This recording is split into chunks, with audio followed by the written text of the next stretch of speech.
Hello everyone. आज हम BA third year library science का जो अनुसंधान प्राविधिक विषय है उसमें परीक्षणात्मक अनुसंधान के बारे में चर्चा करेंगे। परीक्षणात्मक अनुसंधान से पहले हमने 3 प्रकार के अनुसंधानों के ऊपर बात की थी, जिसमें ऐतिहासिक अनुसंधान, सर्वेक्षण अनुसंधान और सर्वेक्षण अनुसंधान का ही एक रूप वर्णनात्मक अनुसंधान या डिस्क्रिप्टिव रिसर्च। अब बात करते हैं हम एक्सपेरिमेंटल रिसर्च की, यानी परीक्षणात्मक अनुसंधान। परीक्षणात्मक अनुसंधान एक अत्यंत वैज्ञानिक विधि होती है। इसके द्वारा सूक्ष्म से सूक्ष्म जो समस्या होती है उस समस्या का निराकरण किया जा सकता है। इसे हम प्रयोगात्मक अनुसंधान भी कहते हैं, जो नियंत्रित परिस्थितियों में प्रतिपादित किए जाते हैं। नियंत्रित परिस्थितियाँ मतलब हम यह अनुसंधान किसी भी प्रयोगशाला के अंदर या किसी क्षेत्र विशेष के अंदर, किसी कमरे के अंदर भी कर सकते हैं। और इसमें जो परिस्थितियाँ हैं, अनुसंधान की परिस्थितियाँ हैं, उनके ऊपर अनुसंधानकर्ता का नियंत्रण रहता है। हम सर्वेक्षण अनुसंधान पढ़े थे या वर्णनात्मक अनुसंधान पढ़े थे या फिर ऐतिहासिक अनुसंधान पढ़े थे, उनमें परिस्थितियों पर परीक्षणकर्ता का कंट्रोल नहीं था, क्योंकि वो परिस्थितियाँ सामान्य थी, नेचुरल थी। प्रयोगात्मक अनुसंधान या परीक्षणात्मक अनुसंधान के अंतर्गत जो परिस्थितियाँ होती है वो नियंत्रित होती है, कंट्रोल्ड होती है। अब यह जो अनुसंधान है, इसका मुख्य उद्देश्य 2 परिस्थितियों के मध्य में 2 परिस्थितियों के कारण होने वाले जो परिणाम है उसका पता करना। जब कोई कार्य होता है, कोई घटना होती है, तो घटना होने से उसका कोई ना कोई परिणाम निकलता है। अब घटना होने से उसका जो परिणाम निकल रहा है, तो उसमें किन किन कारणों से वो परिणाम निकले हैं। बिना किसी कारण के कोई परिणाम किसी भी घटना का नहीं हो सकता।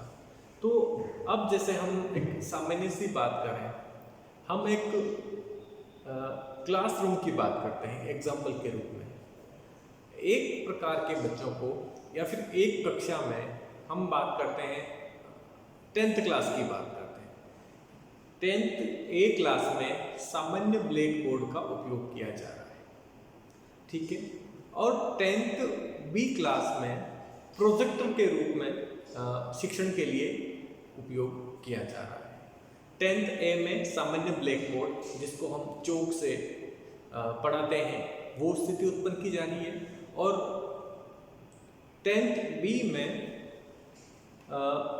प्रोजेक्टर के माध्यम से बोर्ड भी बिल्कुल अच्छा वाला पेन जिसके ऊपर चला सकें और उसको प्रोजेक्टर के रूप में भी यूज कर सकें और उसको एक इलेक्ट्रॉनिक बोर्ड के रूप में भी यूज कर सकें। इस प्रकार दोनों कक्षाओं में अध्ययन अध्यापन किया जा रहा है। तो उनका जो परिणाम है वो परिणाम 10th A का और 10th B का वो भिन्न होगा। क्यों? क्योंकि जो इलेक्ट्रॉनिक बोर्ड के माध्यम से पढ़ा रहे हैं वो पढ़ाई और इंटरेस्टिंग होगी, बच्चों को और अच्छी जानकारी प्राप्त होगी, बच्चे उसमें सहज रूप से सीखेंगे।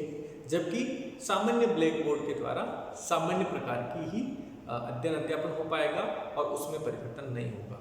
तो उन दोनों कक्षाओं के जो विद्यार्थियों का जो रिजल्ट्स आएंगे, जो परिणाम आएंगे, उनमें भी उन परिस्थितियों के कारण अंतर होगा। अब क्लासें दोनों थी, एक जैसे बच्चे थे, बस उनके अध्यापन का तरीका चेंज हो गया, उनको पढ़ाने का तरीका चेंज हो गया, जिस कारण से उनके जो रिपोर्ट आई, जो प्रोग्रेस रिपोर्ट आई, उसमें परिवर्तन हो गया। तो यही प्रयोगात्मक अनुसंधान है। मतलब परिस्थितियों के कारण जो परिवर्तन आता है वह परीक्षणात्मक अनुसंधान उसके ऊपर किया जाता है। और अब दो परिस्थितियों के कारण जो परिणाम आया, भिन्न परिस्थितियों के कारण, उनके मध्य में सहसंबंध भी स्थापित किया जाता है। अब इसमें जो जिनके ऊपर हम अध्ययन करते हैं, हालांकि ये जो अध्ययन है, ये अध्ययन जो प्रयोगात्मक अनुसंधान है, ये नियंत्रित परिस्थितियों के अलावा बाह्य परिस्थितियों में भी किया जा सकता है, लेकिन मुख्य रूप से नियंत्रित परिस्थितियों में किया जाता है। यह अनुसंधान सबसे वैज्ञानिक अनुसंधान है, सबसे बड़ा और सबसे विशुद्ध वैज्ञानिक अनुसंधान है।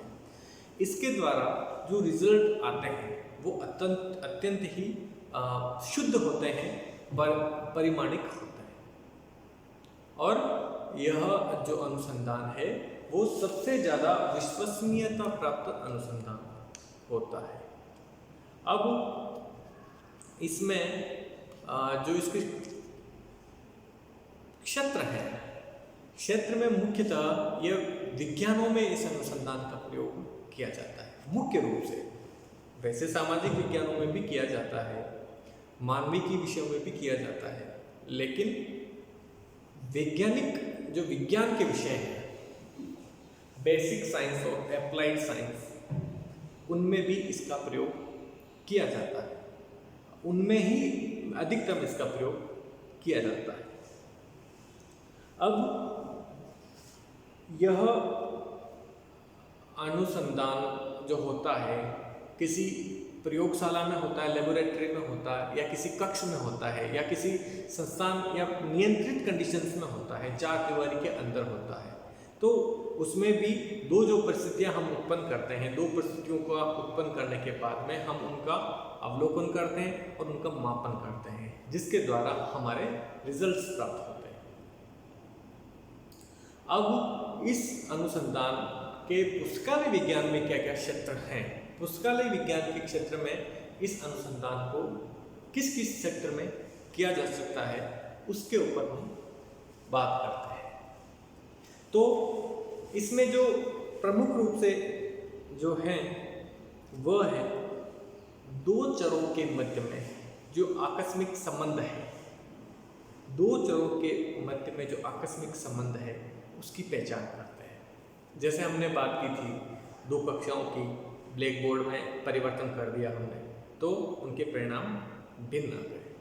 तो दो जो आकस्मिक संबंध है उनके मध्य में उनकी मध्य की पहचान करने के लिए इसका उपयोग किया जा सकता है। नए सिद्धांतों के निर्माण के लिए पुस्तकालय विज्ञान के क्षेत्र में नए कोई जो सिद्धांत है उनको बनाने के लिए, नए सिद्धांतों के निर्माण के लिए, नए सिद्धांतों की पहचान के लिए भी इसका उपयोग किया जाता है। इसके अलावा जो पहले से दिए गए हुए सिद्धांत है उनका पुनः परीक्षण करने में हो सकता है जो पहले सिद्धांत दिए हैं वर्तमान काल में वह रिलेटिव या रिलेवेंस वाले नहीं हैं, तो उनके ऊपर अनुसंधान करके उनको पुनर्परिभाषित किया जा सकता है। इसके अलावा परिकल्पनाओं के परीक्षण के लिए कोई भी हमारी परिकल्पना होती है किसी भी विषय के क्षेत्र में, उसके परीक्षण के लिए परिकल्पना को हम हाइपोथेसिस भी बोलते हैं, तो उसके परीक्षण के लिए भी जो परीक्षणात्मक अनुसंधान या प्रयोगात्मक अनुसंधान का उपयोग किया जाता है। इसके अलावा प्रलेखों ओब्लिक सूचना को अर्जित, वर्गीकृत, संग्रह करने और पुनः प्राप्ति की नई तकनीकों के परीक्षण के लिए इंफॉर्मेशन को संग्रहित करना, उसको वर्गीकृत करना और उसको पुनर्प्राप्ति, उसको वापस रीयूजेबल बनाने के लिए भी प्रयोगात्मक अनुसंधान का प्रयोग कर सकते हैं। इसके लिए नई जो तकनीकें हैं उन तकनीकों का निर्माण कर सकते हैं। इसके अलावा नए पुस्तकालय एवं सूचना सेवाओं के विकास के लिए, उन्नयन के लिए नए संस्थान जो हैं उन संस्थानों के विकास के लिए, क्योंकि जो अभी जो ICT का उपयोग होता है, इंफॉर्मेशन कम्युनिकेशन टेक्नोलॉजी का उपयोग हो रहा है, और ऐसी स्थिति में पुस्तकालय के लिए, पाठकों की आवश्यकता के अनुरूप पुस्तकालयों को बनाने के लिए इस अनुसंधान वृत्ति का प्रयोग हम कर सकते हैं। मतलब पाठकों के ऊपर हम अध्ययन करके हम नवीन तकनीकों जो नए पुस्तकालय में लागू कर रहे हैं उनका किस प्रकार उपयोग करना है और किन किन तकनीकों का उपयोग करना है वो हम परीक्षण कर सकते हैं। इसके अलावा नए पुस्तकालय एवं सूचना विज्ञान शैक्षिक प्रोग्राम की जांच और परीक्षण करना। हम जो अध्ययन अध्यापन का काम होता है पुस्तकालय विज्ञान के क्षेत्र में, उसमें नवीनतम तकनीकों और शैक्षणिक विषय को अपडेट करने के लिए वर्तमान जो ट्रेंड्स हैं उन ट्रेंड्स को पुस्तकालय में जोड़ने के लिए भी इस प्रयोगात्मक अनुसंधान विधि का प्रयोग किया जाता है। इसके अलावा कक्षाओं को व्यवस्थित करने के लिए एक नई विधि के परीक्षण के लिए हम कक्षाओं को व्यवस्थित कर रहे हैं। एक पूरे शैक्षणिक व्यवस्था के लिए बात आ गई, पुस्तकालय विज्ञान तो है ही है, इसके साथ में जितने भी विषय हैं सभी विषय की बात कर रहे हैं कि नवीन जो कक्षाएं हैं उनको व्यवस्थित करने के लिए नवीन तकनीकों का परीक्षण करना। इसके अलावा पुस्तकालय में सूचना संपत्तियों के लिए एक शोधार्थी की जिज्ञासा की संतुष्टि के लिए, अब जो शोधार्थी होता है, जो रिसर्चर होता है, उसके पुस्तकालय विज्ञान के क्षेत्र में, उस विज्ञान की वृद्धि के क्षेत्र में उसके मन में कोई भी विचार आ सकता है कि हम ऐसे कर सकते हैं, हम ऐसा करें तो कैसा होगा। तो इन बातों के परीक्षण के लिए भी प्रयोगात्मक अनुसंधान का प्रयोग किया जाता है।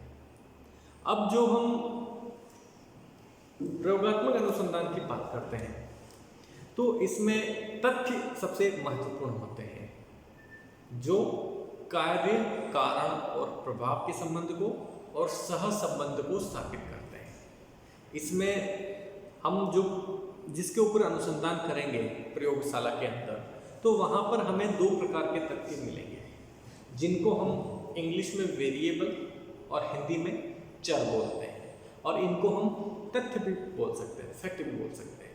दो प्रकार की जो परिस्थितियाँ होगी तो उन दो प्रकार की परिस्थितियों को जो लागू करने वाले जो फैक्ट होंगे उनको हम चर बोलेंगे। तो अब चर बेसिकली दो प्रकार के होते हैं, स्वतंत्र चर और आश्रित चर। चर तो और भी प्रकार के होते हैं लेकिन मुख्य रूप से दो प्रकार के होते हैं, स्वतंत्र चर और आश्रित चर। स्वतंत्र चर वो होते हैं जिनके ऊपर प्रयोगकर्ता का कंट्रोल होता है, जो रिसर्च कर रहा है वो उनमें परिवर्तन कर सकता है। जैसे हम किसी भी बात पर अध्ययन कर रहे हैं तो हम लिंग, आयु, उम्र, अभिवृत्ति, अध्ययन का तरीका और इसके संबंधी जितनी भी बातें होती है उन सब में परिवर्तन कर सकते हैं स्वतंत्र चर। एक शिक्षक भी स्वतंत्र चर होता है।